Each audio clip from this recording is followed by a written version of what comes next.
ஆண்டவர் உங்களோடு இருப்பாராக.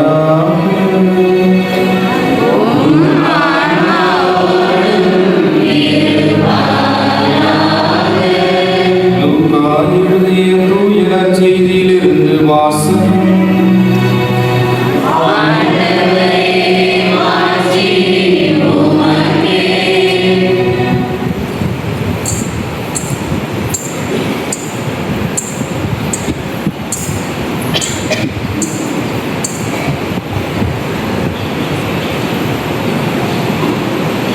அக்காலத்தில் இயேசு சிலுவையில் தொங்கிக் கொண்டிருந்ததை மக்கள் பார்த்து கொண்டு நின்றார்கள்.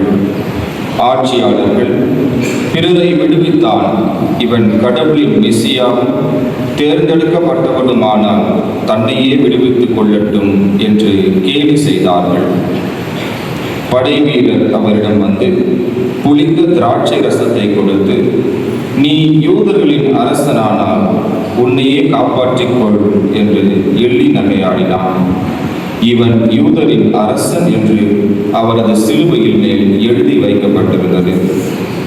சிலுவையில் தொங்கிக் கொண்ட குற்றவாளிகள் ஒருவன், நீ மெசியா தானே, உன்னையும் எங்களையும் காப்பாற்று என்று அவரை பார்த்து பழித்துரைத்தான். ஆனால் மற்றவன் அவனை கடிந்து கொண்டு, கடவுளுக்கு நீ அஞ்சுவதில்லையா? நீயும் அதே தீர்ப்புக்குத்தானே உள்ளாகி இருக்கிறாய்.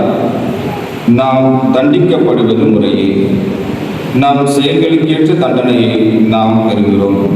இவர் ஒரு குற்றமும் செய்யவில்லையே என்று பதிலுரைத்தான். பின்பு அவன், இயேசுவே, நீ ஆட்சியுரிமை பெற்று வரும்போது என்னை நினைவு கொள்ளும் என்றான். அதற்கு இயேசு அவரிடம், நீர் இன்று என்னோடு பேரின்ப வீட்டில் இருப்பீர் என உறுதியாக உனக்கு சொல்கிறேன் என்றார்.